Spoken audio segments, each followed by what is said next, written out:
Assalamualaikum warahmatullahi wabarakatuh.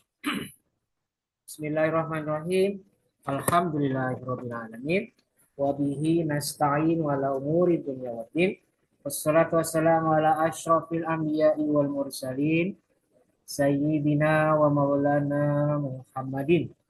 Wa ala alihi wa sahbihi ajmain. Rabbi shrah li sadri wa yassir li amri. Wahlul uqdatam min lisani yafqahu qawli. Amma ba'du. Baik, perkuliahan hari ini kita buka bersama-sama dengan membaca lafaz basmalah. Bismillahirrahmanirrahim. Baik, mahasiswa jurusan HKI semester 4 kelas A dan B. Hari ini kita kembali hadir di MK Hadis Hakam 1 pada pertemuan ke-9 ya. Setelah minggu lalu tanggal 15 April kita sudah melaksanakan UTS. Alhamdulillah seluruh kegiatan berlangsung lancar tanpa ada hambatan apapun sehingga kita bisa menghasilkan hasil yang sudah bisa kalian lihat masing-masing di GCR Aga. Dan tolong itu menjadi catatan ya, ada di antara kalian yang nilainya bagus, tapi ada juga yang nilainya rendah. Ada yang cuma dapat skor 60, ada juga yang dapat skor 95. Tolong itu bisa diperbaiki bagi yang nilainya rendah. Saya berharap kalian tetap termotivasi, tetap semangat, dan terus mengejar kekurangan dan ketertinggalan. Dan bagi yang sudah nilainya bagus, saya berharap kalian bisa pertahankan dan juga bisa ditingkatkan, bahkan bisa sampai yang setinggi-tingginya. Dan saya berharap nilai akhir untuk MK Hari Satam 1 semuanya bagus. Memang saya pernah bilang, saya garansi bagi siapa saja mahasiswa yang semangat, punya attitude yang baik, selalu memiliki himmah yang kuat, saya garansi nilainya minimal B minus. Memang betul saya katakan itu. Tapi bisa jadi ada hambatan-hambatan lain yang tidak terduga, seperti kehilangan semangat, kehilangan giroh, kehilangan sesuatu yang penting, maka berakibat pada perkuliahan. Dan itu bisa berdampak pada nilai. Jadi saya berharap hasil UTS hari ini, kali ini, atau beberapa hari yang lalu, bisa meningkatkan kesadaran kita akan pentingnya uh, kuliah dengan penuh semangat. Kalau nilainya 60 misalnya, nilainya di bawah 60, itu harus termotivasi. Tidak ada kata menyerah dan memang belum berakhir perjuangan kalian untuk mendapatkan nilai yang bagus. Masih ada target lain, ada tahapan lain yang harus kalian tempuh sebelum nanti ketika sudah di akhir semester kalian sudah berhadapan dengan hasil apa yang harus kalian terima. Jadi seperti itu ya pesan saya. Jangan kehilangan semangat. Oke, berikutnya saya sampaikan untuk perkuliahan setelah UTS untuk HKI A dan B semester 4 pada MK ini saya memberikan satu pemberitahuan yaitu apa? Jadi untuk perkuliahan setelah UTS itu ada sedikit perbedaan dengan perkuliahan sebelum UTS. Jika di sebelum UTS memang betul ya, semuanya berhubungan dengan penugasan. Kalau penugasan sebelum UTS itu bentuknya tugas kelompok dan tagihannya adalah apa itu? Makalah. Jadi mengkaji satu hadis, dijelaskan apa sanadnya, lengkapi sanadnya, kemudian dijelaskan maknanya dan bagaimana kesimpulan yang ada dalam hadis itu. Memang itu.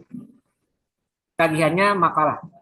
Tetapi untuk setelah UTS, tagihannya berbeda. Walaupun tetap sama. Kalian cari sanadnya, kemudian kalian cari maknanya, dan kemudian kalian simpulkan apa kandungan di dalam hadis ini. Sama, baik sebelum atau sesudah UTS, sama. Tetapi tagihannya berbeda. Kalau sebelum UTS itu tagihannya makalah, nah untuk kali ini tagihannya adalah berbentuk video. Maksudnya gimana, Pak? Jadi untuk setelah UTS, kalian diberikan kewajiban untuk presentasi hadis atau presentasi satu hadis yang menjadi tugas kalian. Tapi ingat, sama. Sebelum kalian membuat video, kalian terlebih dahulu wajib untuk mencari. Misalnya, kelompok 1, tugasnya hadis nomor 4. Nah, kalian tetap, 1, cari sanadnya. Siapa rawi-rawi yang masuk dalam sanad ini? Tetap, 1 itu.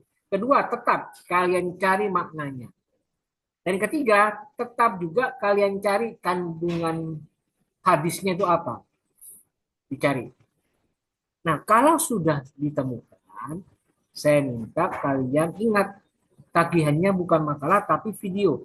Jadi setelah kalian dapatkan, diskusikan bersama teman satu kelompok, kemudian kalian buatkan videonya. Buatkan videonya. Jadi nanti tugas 4, 4 ya, 4, 5, 6 setelah UTS, itu yang dilihat bukan makalahnya mana, bukan. Tapi mana videonya. Kalau sebelum UTS kan mana makalahnya. Tapi untuk sesudah UTS kalian ditagih mana videonya. Dan itu yang harus kalian kerjakan. Pak, kalau misalnya kami juga buat makalah gimana Pak? Jadi ada 2 yang dikumpulkan. Makalah dan video. Saya jawab silahkan. Tapi yang wajib adalah mana videonya. Jadi kalau ada makalah tapi tidak ada videonya, langsung saya kasih nilai minus. Karena tidak sesuai dengan tagihannya.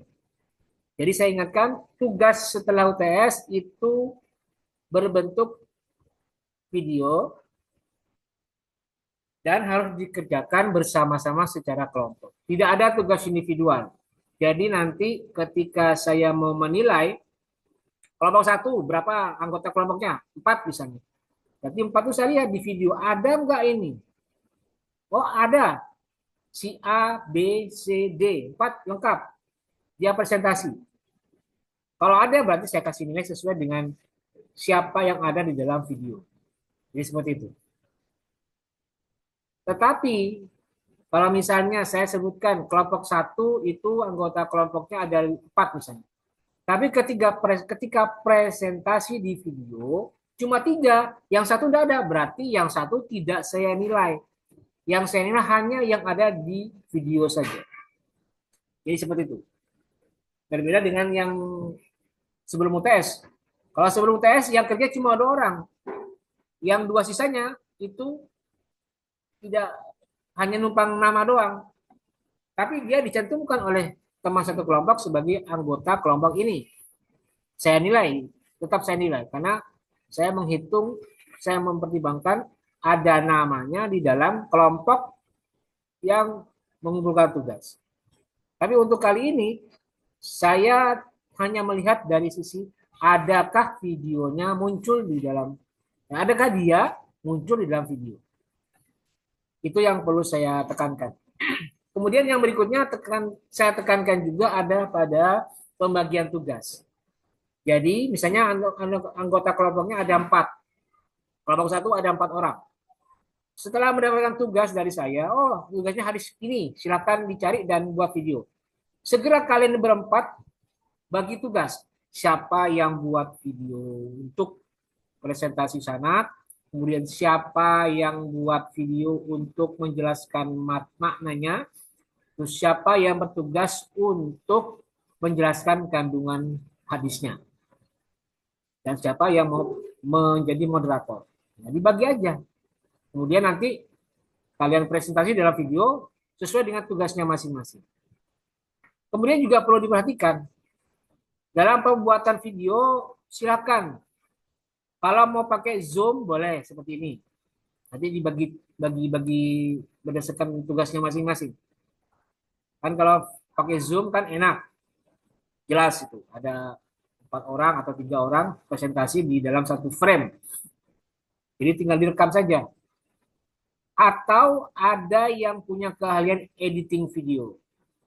Jadi 4 orang anggota kelompok buat video masing-masing di rumahnya. Kemudian setelah selesai digabungkan dalam satu editing video. Boleh seperti itu. Silakan sesuaikan dengan kreativitas masing-masing. Jadi intinya saya hanya menerima tugas yang sudah lengkap. Makalah dan video sudah dibuat, tapi yang penting videonya ada. Kemudian videonya dibuat sesuai dengan selera kalian masing-masing. Silakan. Jadi jangan dipecah-pecah. Jangan misalnya 4 orang anggota kelompok masing-masing buat video. Tapi tidak dikombinasi, tidak dijadikan satu, tidak dikompilasi. Jadi langsung masing-masing yang divideokan. Jadi bisa masing-masing yang melengkapi videonya masing-masing. Tidak dijadikan satu. Nah itu yang menjadi kekurangan yang harus saya ingatkan. Jangan seperti itu. Gabungkan dulu, editing dulu, diedit dulu. Kalau sudah baru ditampilkan di tugas. Jadi seperti itu ya. Terus juga berkaca pada pengalaman yang lalu, semester lalu, Pak, kami tidak bisa mengumpulkan tugas tepat waktu, Pak. Karena apa? Alasan sinyal. Jadi uploadnya lama banget, Pak. Gimana itu, Pak? Nah, saran saya, kalau kalian mengalami kendala dalam upload video, saya sarankan gini. Kalian upload dulu video kalian masing-masing di channel YouTube kalian sendiri atau di Instagram masing-masing. Kalau sudah di-upload di YouTube masing-masing atau di IG masing-masing, baru setelah itu kalian kirimkan linknya ke GCR saya, ke tugas GCR. Sehingga saya bisa melihat, oh dia hanya mengirimkan link yang sudah tersambung ke channel YouTube-nya sendiri atau ke IG-nya sendiri. Jadi saya bisa lihat dari situ.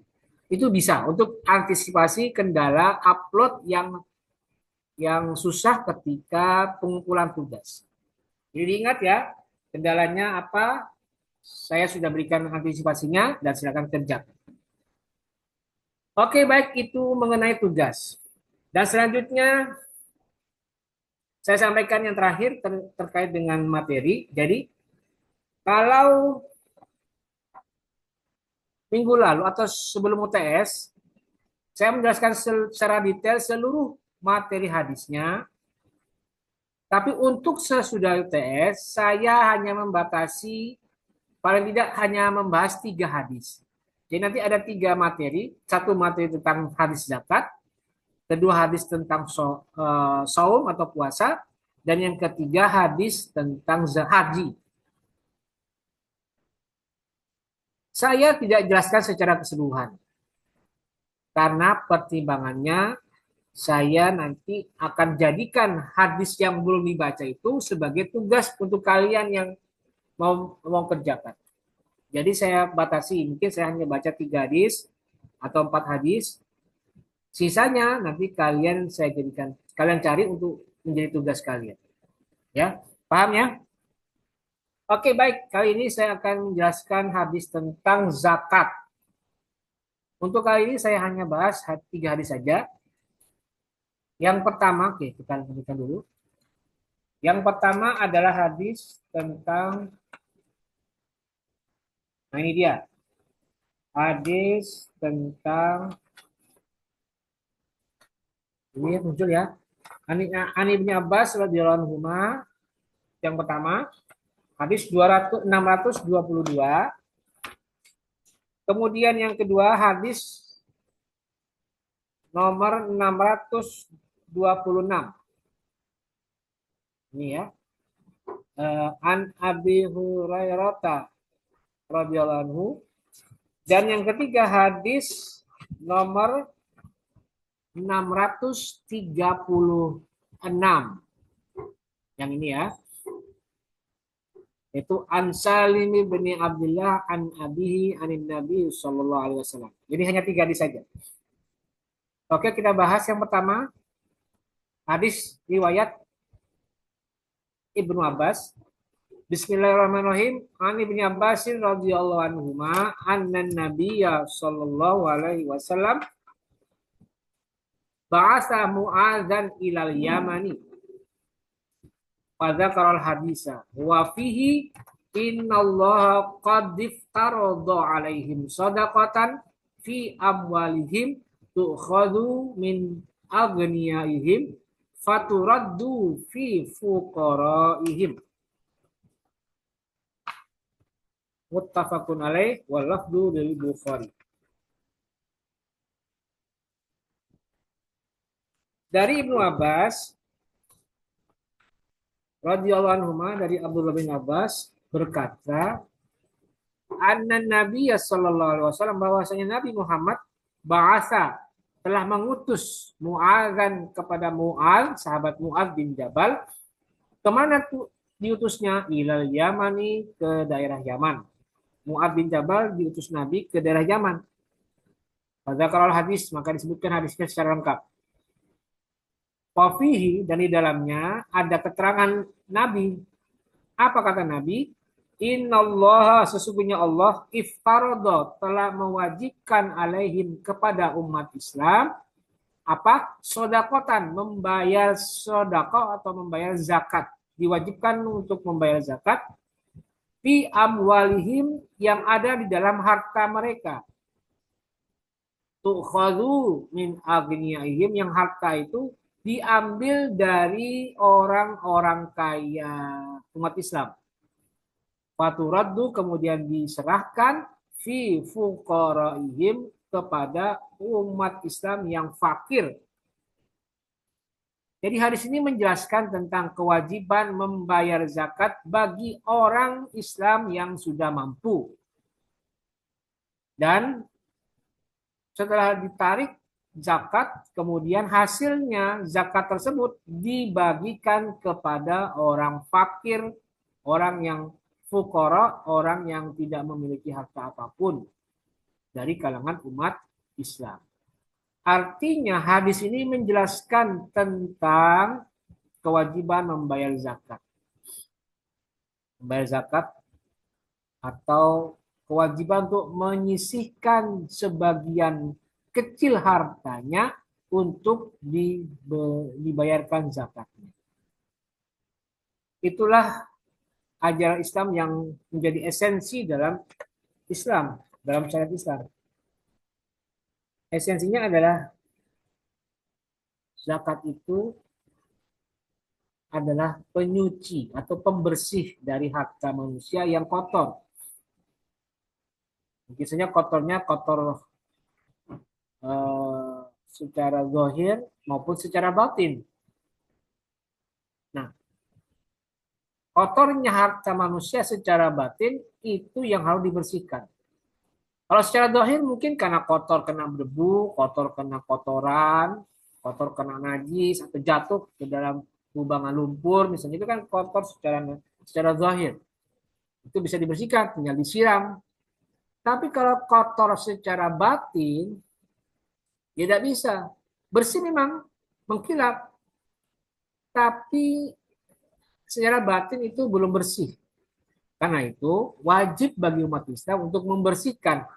Itulah yang disebut sebagai zakat. Itulah ajaran zakat. Az-zakatu huwa taharatu. Zakat adalah bersih, membersihkan. Jadi itu ya. Itu hadis pertama yang bicara tentang zakat. Hadis tentang kewajiban zakat ada di dalam hadis riwayat Abdullah bin Abbas ini. Baik, berikutnya kita pindah ke hadis nomor 626. Ya, tadi ya, 626. Riwayat Abu Hurairah. Ini dia. An Abi Hurairah radhiyallahu anhu qala. Qala Rasulullah sallallahu alaihi wasallam, laisa 'alal muslimi fi 'abdihi wala farasihi shadaqatun. Rawahul Bukhari.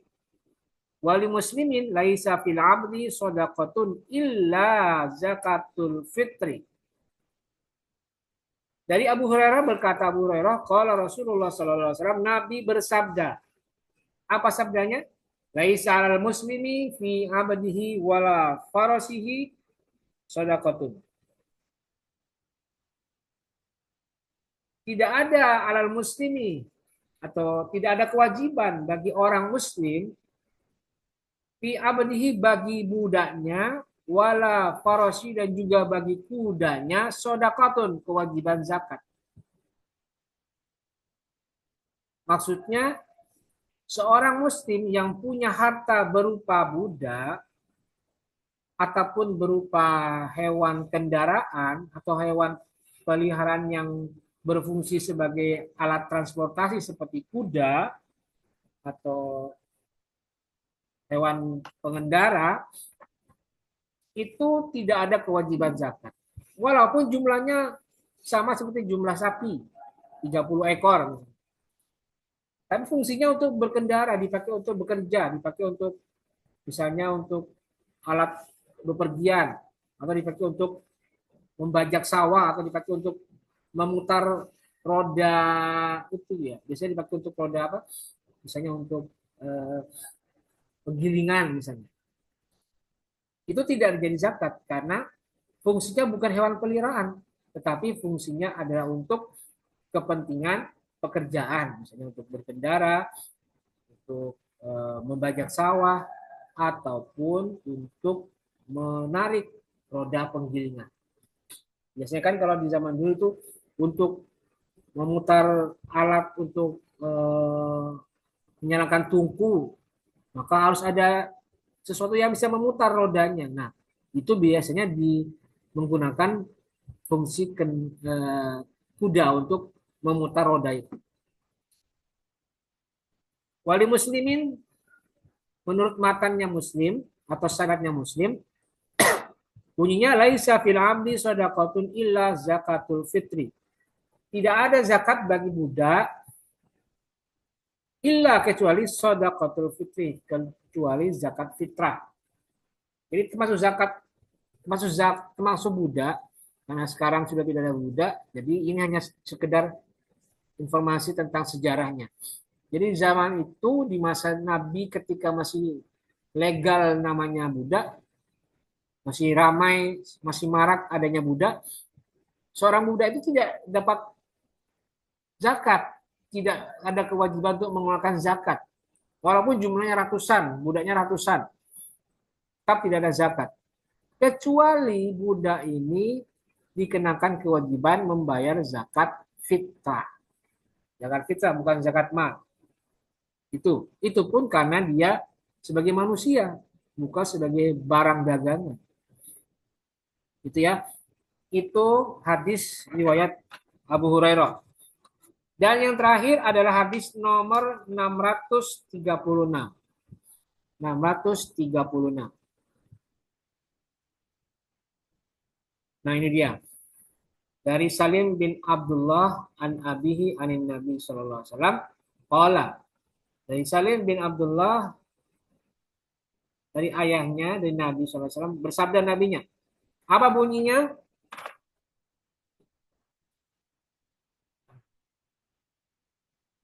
Bima saqatis sama'u wal uyunu au kana asariyan al ushru wa fima suqiyam bin nadhi nisful ushri rawahul Bukhari wali Abi Daud idza kana ba'lan al ushru wa fima suqiya bis sawani awin nadhi nisful ushri. Bima saqatis sama'u, tanaman yang disirami dengan dari hujan, dari langit, sama'u atau hujan, wal uyunu dan atau mata air, disirami dengan mata air, au kana asarian atau menggunakan irigasi atau selokan parit, maka al-ushru zakatnya itu 10%. 10.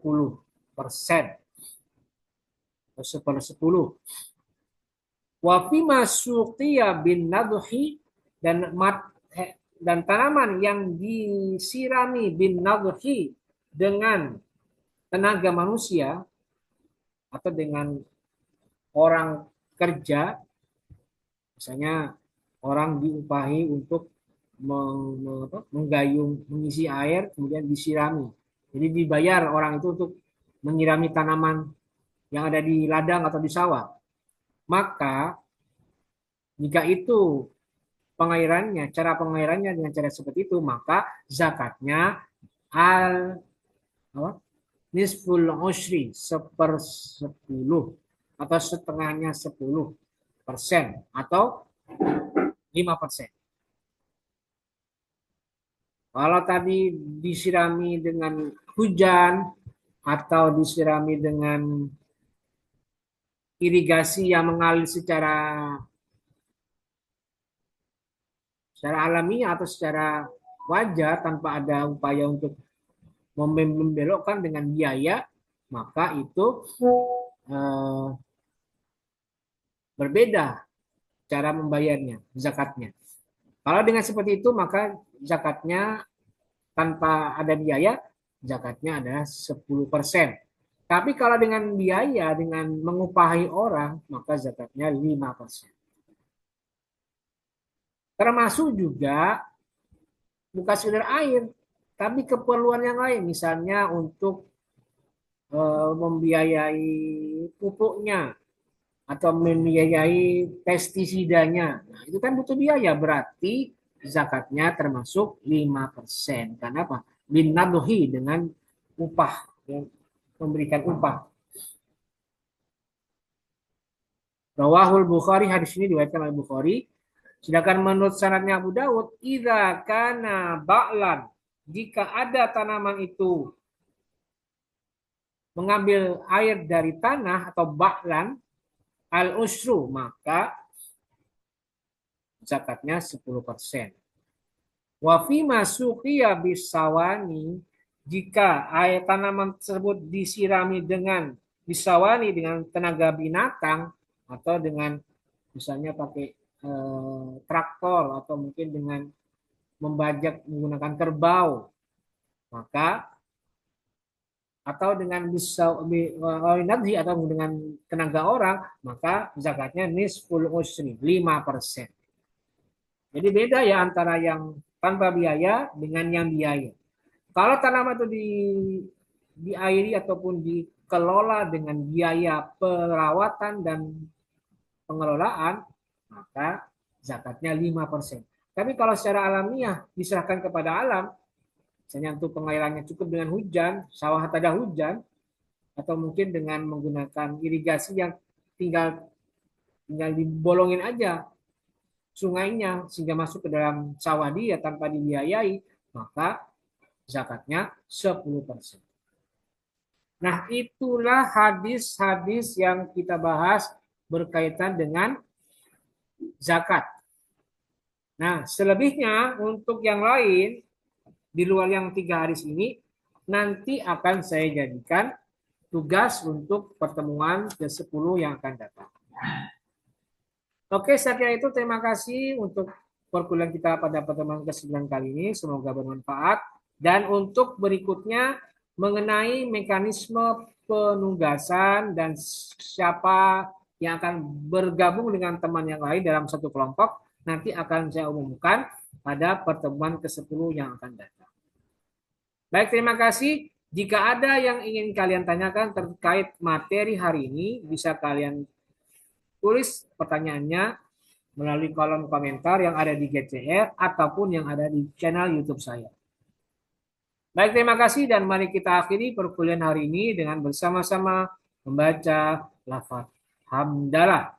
Alhamdulillahirabbil alamin. Terima kasih. Wallahul muwaffiq ila aqwamit thoriq. Assalamualaikum warahmatullahi wabarakatuh.